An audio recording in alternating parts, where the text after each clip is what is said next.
بسم اللہ الرحمن الرحیم۔ جنگ اجنادین میں حضرت زرار رضی اللہ عنہ کی بہادری۔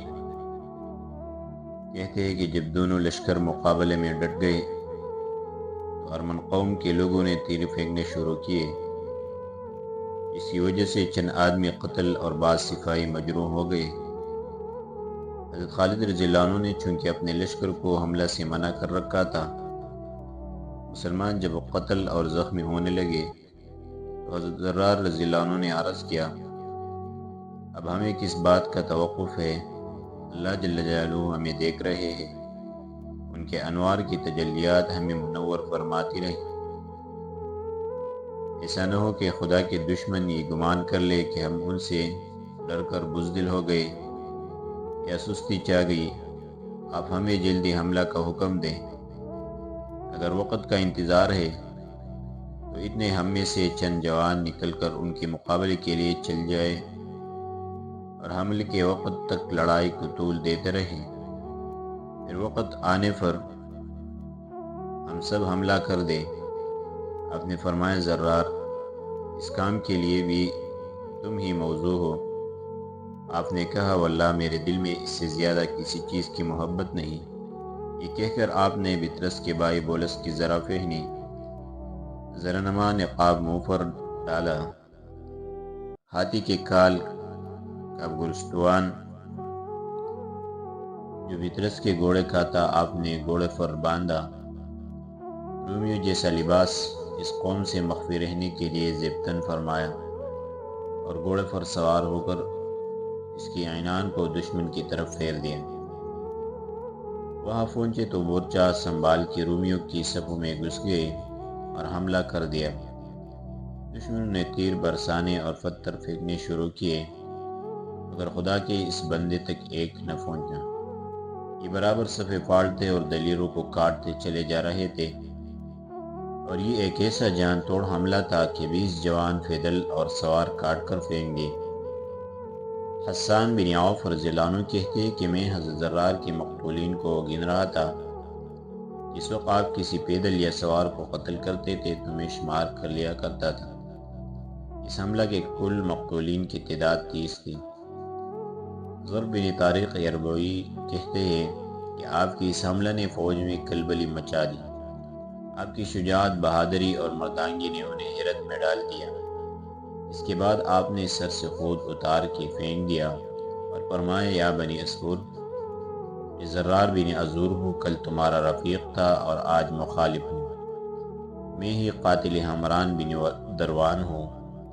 یاد رکھو، جس نے رحمان کے ساتھ کفر کیا ہے اس کے لیے ایک بلائے بے درما ہوں، اور تمہارا فنا کرنے والا ہر جگہ اور ہر آن ہوں۔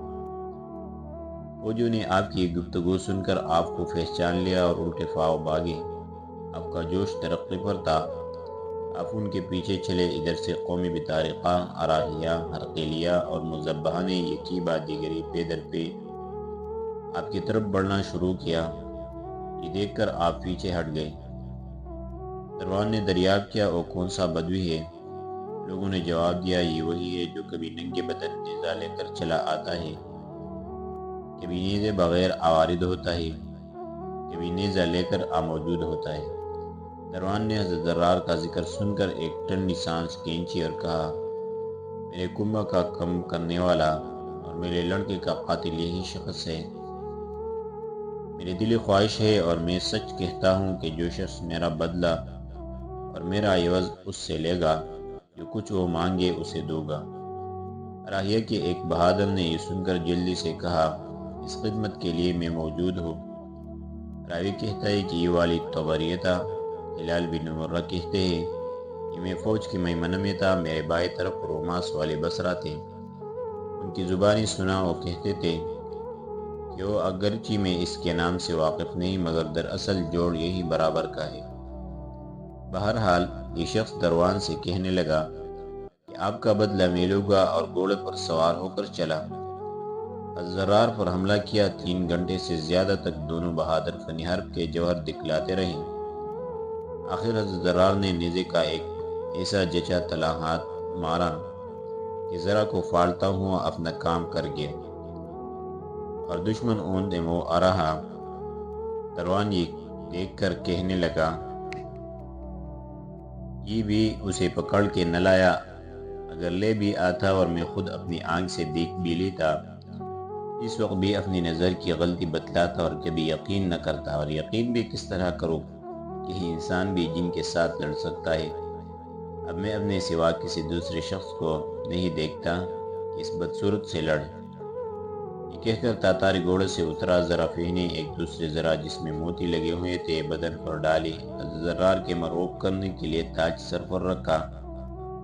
عربی گھوڑے پر سوار ہوا اور قریب تھا کہ چل پڑے۔ فوراً والی عمان جنرل درحان، جو قومی اردہانیہ سے تھا اور جس کا نام اسطفان تھا، آیا اور رکاب کو بوسہ دے کر کہنے لگا، ایھا صاحب، اس بدبخت سے آپ کا بدلہ لینے کے لیے میں تیار ہوں۔ اگر میں اسے قتل کر دوں یا گرفتار کر لاؤ تو کیا آپ اس کے عوض میں اپنی لڑکی کا نکاح میرے ساتھ کر دیں گے؟ دروان نے کہا، ضرور، ایسی صورت میں اسے تیری نظر کرو دوں گا اور وہ تیری ہو کر رہے گی۔ میں اپنے اس قول پر امرائے شام اور خاصان ملک ہرقل کو گواہ کرتا ہوں، ان سے زیادہ غالباً تجھے کسی اور معتبر گواہوں کی ضرورت نہیں ہوگی۔ اسطفان یہ سن کر آگ بگولے کی طرح نکلا اور حضرت زرار پر حملہ آور ہو کر کہنے لگا، بدبخت ایلے، جس کی اندفاع کی مجھ میں طاقت نہیں ہے۔ زرار رومی زبان ہونے کی وجہ سے سوائے اس کے کچھ نہ سمجھ سکے کہ ہوشیار ہو جائے، چنانچہ آپ نے بھی تیار ہو کے ایک جوابی حملہ کیا۔ اسطفان ایک سونے کی سلیب چاندی کی زنجیر میں گردن میں ڈال کر نکلا تھا، اسے بوسے دینے لگا۔ آپ فوراً سمجھ گئے کہ سلیب سے استعانت چاہتا ہے۔ آپ نے فرمایا، اگر تو سلیب سے میرے مقابلے میں اعانت و مدد طلب کرتا ہے تو میں اس ذات والے صفات سے جو قریب مجیب ہے اور جو دعا کرنے والے کے خود قریب آ جاتی ہے، تیرے مقابلے میں مدد و اعانت چاہتا ہوں۔ یہ کہہ کر آپ نے حملہ کر دیا۔ دونوں نے فن حرب کے دروازے کھول دیے، حتیٰ کہ لوگ بے قرار ہو گئے۔ حضرت خالد رضی اللہ عنہ نے چلا کر فرمایا، ابن حضور، یہ سستے کیس، یہ لڑائی میں طول کیا مانا، حالانکہ دوزخ تمہارے حریب کے انتظار میں ہے اور اللہ عز و جل تمہیں دیکھ رہے ہیں۔ بزدلی سے بچو اور مردانہ وار حملہ کرو۔ یہ سن کر آپ کے دل میں جوش پیدا ہوا، ذہن پر بیٹھے بیٹھے کانپنے لگے اور دشمن پر حملہ کر دیا۔ کہتے کہ رومی چلا چلا کر اسطفان کو بہادری کی امنگ دلا رہے تھے، اور یہ دونوں حریب پورے حرب و ضرب کے ساتھ کارزار میں مشغول تھے، حتیٰ کہ سورج میں بھی گرمی آ گئی اور وہ بھی آگ برسانے لگا۔ دونوں حریب پسینے پسینے ہو گئے، گھوڑوں میں دم تک باقی نہ رہا۔ اسطفان نے آپ کی طرف اشارہ کیا کہ گھوڑے کو چھوڑ دے اور پیدل ہو کر لڑے۔ آپ نے گھوڑے پر رحم آ کر اترنے کا قصد ہی کیا تھا کہ اچانک ایک سوار جو اسطفان کا غلام تھا، خالی پیٹ یعنی بغیر سوار کے ایک گھوڑ ساتھ لے آئے دیکھا تھا۔ اسے دیکھتے ہی آپ نے گھوڑے سے چلا کر فرمایا، جس کے لوگوں نے بھی سنا،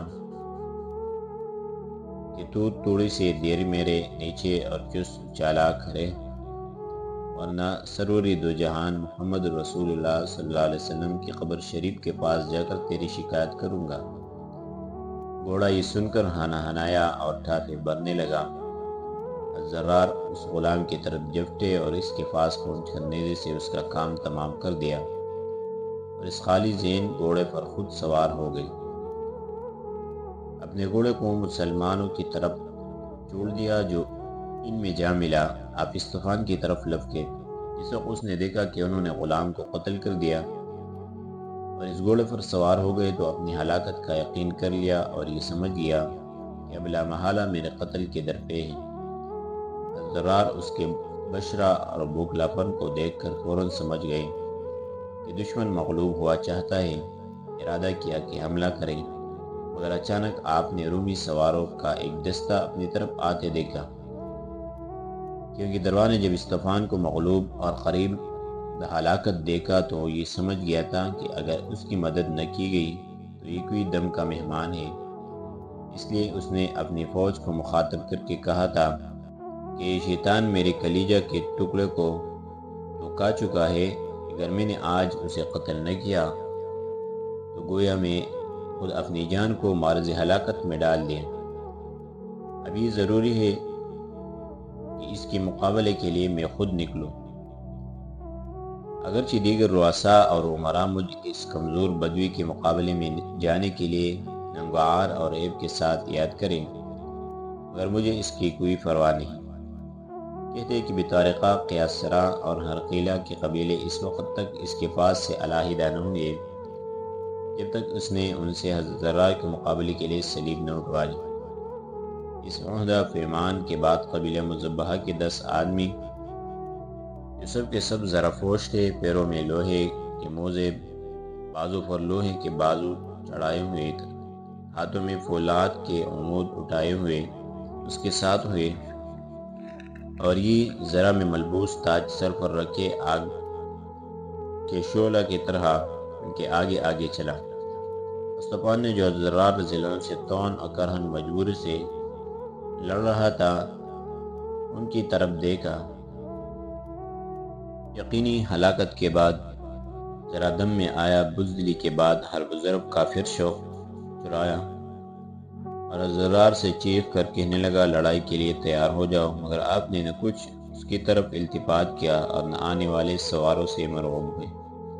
البتہ ان کے مقابلے کے لیے تیار ہو کر کھڑے ہو گئے۔ آپ اسی حالت میں تھے کہ حضرت خالد بن ولید رضی اللہ عنہ نے بھی ان سواروں کو آتے ہوئے اور ان کے افسر کے سر پر تاج چمکتے ہوئے دیکھا اور فرمایا کہ تاج بادشاہوں کے سر پر ہوا کرتا ہے۔ اس میں شک نہیں کہ یہ فوج کا کمانڈر ہے اور ہمارے آدمی پر خروج کرنا چاہتا ہے، لہذا ہمیں بھی اپنے آدمی کی نصرت اور اعانت کرنی چاہیے۔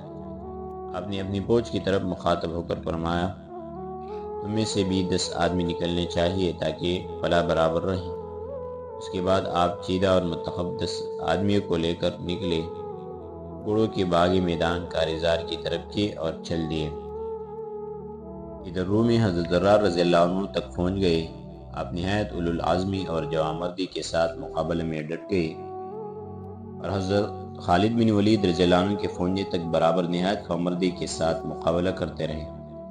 حضرت خالد بن ولید رضی اللہ عنہ نے پہنچ کر زور سے پکار کر فرمایا زرار، تمہیں بشارت ہوں، تمہیں جبار نے سعادت عطا کر دی ہے، کفار سے کس طرح کا خوف ہراس نہ کرنا۔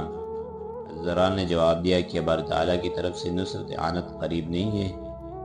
کہتے ہیں کہ حضرت خالد بن ولید رضی اللہ عنہ اور آپ کے ساتھی نے چاروں طرف سے ان کا احاطہ کر لیا اور انہیں بیچ میں لے لے ایک ایک سپاہی کی طرف ایک ایک مسلمان نے رخ کیا۔ حضرت خالد رضی اللہ عنہ نے دروان کو حلم مبارز کہا۔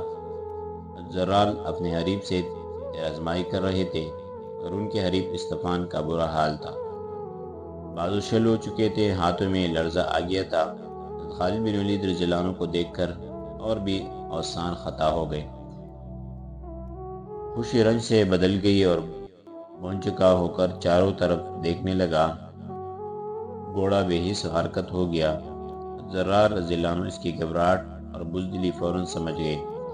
آپ نے نیزے سے حملہ کیا۔ استفان نے خود کو موت کے پنجہ میں دیکھ کر اپنے آپ کو گھوڑے سے گرا دیا اور اٹھ کر بے تحاشا بھاگا۔ آپ بھی فوراً گھوڑے سے اتر کر پیچھے بھاگے اور کچھ دور جا کر جب قریب ہوئے تو ہاتھ سے نیزہ پھینک دیا۔ دونوں میں کشتی ہونے لگی، ایک نے دوسرے کو منڈے پکڑ لیا اور ماری کا آرائش شروع ہو گئی۔ خدا کا دشمن استفان پتھر کی چٹان کی طرح نہایت بارے برکم آدمی تھا اور زرار رضی اللہ عنہ بہت زیادہ نحیف الحبشہ اور پتلے دبلے شخص تھے، مگر بار تعالیٰ جل مجدہ نے آپ کے اندر قوت و دانائی کوٹ کوٹ کر بھر دی تھی۔ دیر تک قوت آزمائی ہوتی رہی، آخر نے آپ کمر بند پر ہاتھ مارا اور ناک کے قریب سے کمر بند پکڑنے کی زمین سے اٹھا کر دے پھٹکا۔ مصطفیٰ نے وردان سے چیخ چیخ کر مدد چاہی اور رومی زبان میں کہنے لگا کہ سردار، مجھے اس مصیبت میں جس میں پھنس گیا ہوں نجات دلاؤ ورنہ میں ہلاک ہوں۔ دروان نے وہی چیخ کے جواب دیا، بدبخت، اور مجھے ان درندوں سے کون نجات دلائے۔ ان دونوں کی بادگوئی اور بکواس کو یہ دونوں آپس میں کر رہے تھے۔ حضرت خالد بن ولید رضی اللہ عنہ نے بھی سنا۔ یہ سن کر آپ اور زیادہ حملہ کے لیے مضطرب ہوئے اور دروان پر حملہ کر دیا۔ ادھر حضرت زرار رضی اللہ عنہ نے اپنے مغلوب حریف کا ارادہ کیا۔ ان دونوں کا تماشا دونوں طرف کے لشکری اچھی طرح دیکھ رہے تھے۔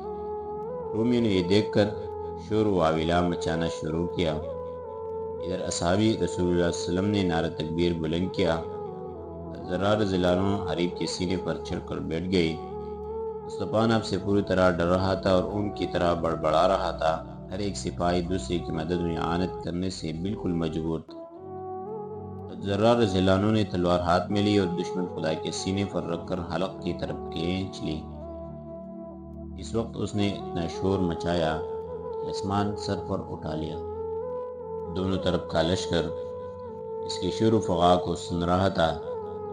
آخر اس کی چیخ و پکار سے تمام رومی لشکر دوڑ پڑا۔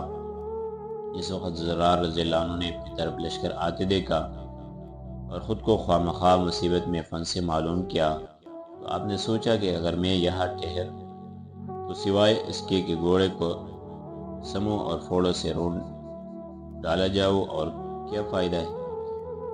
یہ سوچ کر آپ نے تکبیر کی اور دشمن کا سر کاٹ کر اس کے سینے سے اتر آئے۔ آپ تمام کے تمام خون سے بھرے ہوئے تھے۔ زور سے تکبیر کے ہوئے مسلمان نے نعرہ تکبیر بلند کیا اور حملہ کرنے کے لیے چل دیے۔ ادھر رومی جیسا کہ ہم نے ابھی ذکر کیا ہے حملہ کی غرض سے آگے بڑھے اور ان کے میمنہ نے حضرت معاذ بن جبل پر اور میسرہ نے حضرت سعید بن عامر پر حملہ کر دیا۔ ارمنی قوم اور عربوں کے فریقین کی طرف سے تیروں کا مینا برسانا شروع کر دیا اور اس قدر تیر برسائے کہ ان کی کثرت سے سورج کا منہ چھپا دیا۔ حضرت سعید بن زید بن عامر عمرو بن نفیل رضی اللہ عنہ نے مسلمانوں کو مخاطب کر کے فرمایا، یا معاشر الناس، تم اپنی موت کو یاد کرو، سامنے خدائے جبار کے، اور جنگ سے پھیٹ دے کر نہ مستوجب بنو عذاب نار کے۔ دین کی حمایت و حفاظت کرنے والوں اور ایک قرآن کی تلاوت کرنے والوں، صبر سے کام لو، صبر سے۔ آپ کے ان الفاظ نے لوگوں میں نئی طرح کی روح پھونک دی، خوشی، جرأت اور پیش قدمی کے لیے پہلے سے زیادہ برانگیختہ کر دیا۔ کہتے ہیں کہ دونوں فریق خوب گمسان کی لڑائی لڑے تاکہ عصر کا وقت آیا۔ اب دونوں فریق جدا جدا ہو گئے، دونوں طرف سے سپاہی کام آئے، مگر مشرکین کے مقتولین کی تعداد بہت زیادہ رہی۔ اجنادین کی پہلی جنگ میں جو مسلمان شہید ہوئے وہ حسب ذیل ہے: سلمہ بن ہشام مخزومی، نعمان عدوی، ہشام بن عاص تیمی، حبان بن سفیان، عبداللہ بن عمرو دوسی، زیر بن عوف نمری، رائب بن رحین خزرجی، قادم بن مقدام زہری، ذوالیسار بن خزرجی تمیمی، نظام بن سالم غنوی، سعید بن عاص ابی لیلہ کلابی، حادم بن بشر لسکسی، امیہ بن حبیب بن یسار بن احد بن عبداللہ بن عبدالدر، رب بن واسق بربوجی، محلہ بن حنزلہ ثقفی، عادی بن یسار اسدی، مالک بن نعمان طائی، سالم بن طلحہ غفاری، اور 12 آدمی اور عوام الناس میں سے جن کا مجھے نام معلوم نہیں ہو سکا۔ اس طرح گویا کل شہداء کی تعداد 30 نفوس پر مشتمل تھی، رضی اللہ عنہم۔ انا للہ و انا الیہ راجعون۔ وقدر اللہ کہتے ہیں کہ رومی اس معرکہ میں 3000 کے قریب کام آئے، جن میں 10 والیان ملکہ بھی شامل تھے۔ ان کی تفصیل یہ ہے: مارس بن مناف والی ریاست عمان، مرقش بن لبنہ حاکم زمین دیر الحرب و نواب، دمدور بن قالاں رئیس جولان جس کی حدود ریاست کاف اور رقیم تک تھی، لاوین بن جنت صاحب جبل السواد عاملہ، مدہ بن عون بن رومس امیر غزہ اسقلان، نجا بن عبد المسیح گورنر حلحول، جرقیاس بن جرور ملکیانہ اور عملہ، مریونس عامل ارض بلقا، کورک نائب سلطنت نابلس، اور ایک شاہی ارض عواصم جس کا نام معلوم نہیں ہوا۔ فوجوں کے پلٹ جانے کے بعد جس وقت دروان اپنی فرودگاہ پر پہنچا تو چونکہ اس کا قلب مسلمانوں کی شجاعت اور استقلال سے مرغوب ہو چکا تھا، اس لیے اس نے اپنے بہادروں سپہ سالاروں کو جمع کر کے ان سے مشورہ لینے کی غرض سے کہا، اے حاملان دین مسیح، تم ان عربوں کے متعلق کیا رائے رکھتے ہو؟ میرے نزدیک تو یہ غالب ہونے مغلوب نہ ہونے والے لوگ ہیں۔